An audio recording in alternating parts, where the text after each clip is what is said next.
महाराजा विजयपाल की मृत्यु के बाद उसके 10 पुत्रों में तिमनपाल सबसे बड़े थे। अतः तिमनपाल अपने पिता की मृत्यु के बाद उत्तराधिकारी हुए। उसने विजय मंदिरगढ़ पर आक्रमण करके अबू बकर को परास्त किया तथा अपने पिता का खोया हुआ दुर्ग फिर से प्राप्त किया। तिमनपाल तथा उसके वंशज विजय मंदिरगढ़ पर अधिक समय तक अधिकार नहीं कर सके। महमूद गौरी ने इस दुर्ग को गजनवियों से छीन लिया। महमूद गौरी के उत्तराधिकारी कुतुबुद्दीन ऐबक ने इस किले पर अधिकार किया। फिरोज शाह तुगलक के शासनकाल में भी यह दुर्ग दिल्ली के मुसलमान शासकों के अधिकार में रहा।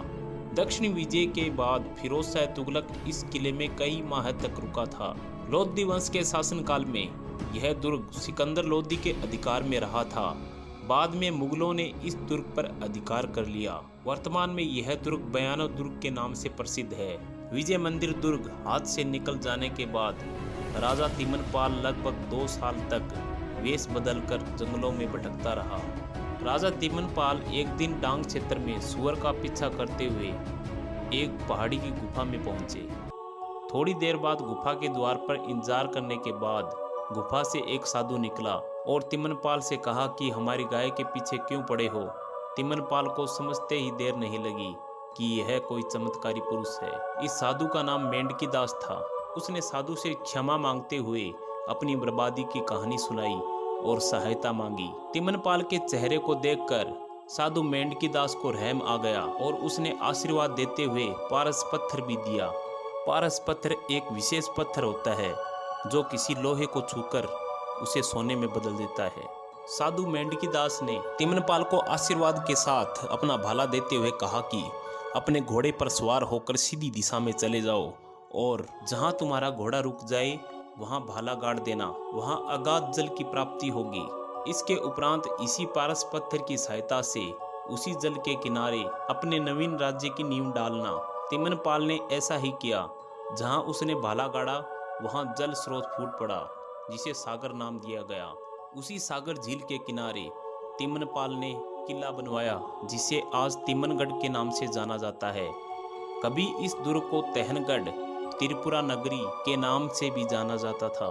स्थानीय लोक कथाओं के अनुसार राजा तिमनपाल एक बार किसी बात से अपने पुरोहित पर बहुत खुश हुआ और राजा ने पारस पत्थर को कपड़े में लपेटकर अपने उस पुरोहित को दान कर दिया। पुरोहित वह दान लेकर बहुत खुश हुआ और खुशी से किले से बाहर आया। जब उसने सागर किनारे खड़े होकर बड़ी खुशी के साथ लिपटे दान को देखने के लिए पोटली खोली तो उसमें एक पत्थर का टुकड़ा पाया और पत्थर को देखकर वह बहुत क्रोधित हुआ। उसने गुस्सा खाते हुए वह पत्थर सागर नामक झील में फेंक दिया।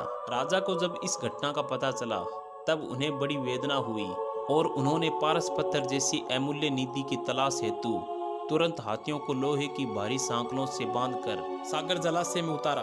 पारस पत्थर को तलाशने में सफलता तो नहीं मिली, पर कहा जाता है कि हाथियों से बंधी जो लोहे की सांकलें पारस पत्थर को छू गई थी वे सोने में बदल गई थी। स्थानीय लोगों को भरोसा है कि राजा का वह पारस पत्थर आज भी जलाशय में मौजूद है। तिमनगढ़ दुर्ग की स्थापना। तिमनपाल ने 1048 ईस्वी में विजय मंदिरगढ़ से 22 किलोमीटर दूर त्रिभुवन पहाड़ी पर तिमनगढ़ नामक दुर्ग बनवाया। इस दुर्ग को तैयार करने में लगभग 10 साल का समय लगा। उसने तिमनगढ़ को अपनी राजधानी घोषित कर दिया।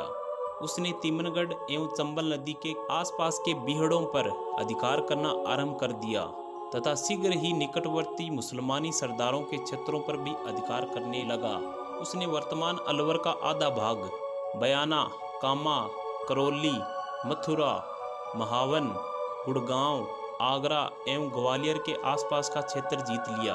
तिमनगढ़ दुर्ग से प्राप्त एक शिलालेख में राजा तिमनपाल तथा विक्रमी संवत 1142 अर्थात 1085 अंकित है। अर्थात इस तिथि पर तिमनपाल ही तिमनगढ़ पर शासन कर रहा था। तिमनपाल ने अपने राज्य में अच्छी शासन व्यवस्था लागू की।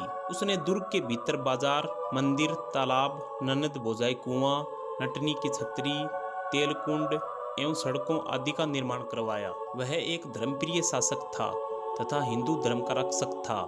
वीरविलास के अनुसार उन्होंने अश्वमेध यज्ञ किया जिसमें उन्होंने ब्राह्मणों, निर्धनों एवं असहायों को भूमि, धन तथा पशु दान किए। वह एक न्यायप्रिय शासक था तथा विवेकपूर्ण ढंग से न्याय करता था। वह वैष्णव धर्म का उपासक था। वह जैन धर्म के प्रति भी सम्मान रखता था तथा जैनियों के कहने से वन्य जीवों के शिकार पर प्रतिबंध भी लगाया था। राजा तिम्नपाल ने 20 विवाह किए थे। तवारीख करौली के अनुसार उनके 12 पुत्र थे। उन्होंने 1093 ईस्वी से 1159 तक लगभग 66 वर्ष तक राज्य किया। उसने परम भट्टानक महाराजाधिराज परमेश्वर की उपाधि धारण की थी। यह समय परम प्रतापी प्रतिहारों के पतन का काल था। उस काल में जो राजा किसी प्रतिहार राजा को परास्त कर देता था, वह प्रतिहार शासकों की उपाधि धारण करने लगता था। इसलिए अनुमान लगाया जाता है कि तिम्नपाल ने किसी प्रतिहार राजा को परास्त करके परम भट्टानक महाराजाधिराज परमेश्वर की उपाधि धारण की थी। तिम्मनगढ़ दुर्ग वर्तमान में घने जंगलों के बीच निर्जर अवस्था में आज भी खड़ा है। इस दुर्ग में मूर्ति तथा जानवरों के अंग तस्कर वामन नारायण घिया के द्वारा मुख्य केंद्र बनाने के कारण चर्चा में रहा है। यहाँ के स्थानीय लोगों का मानना है कि आज भी इस किले में अथाह स्वर्ण वस्तुएं, अष्ट धातु की मूर्तियों, मिट्टी की विशाल और छोटी मूर्तियों के भंडार इस किले के तहखानों में छुपाए गए हैं।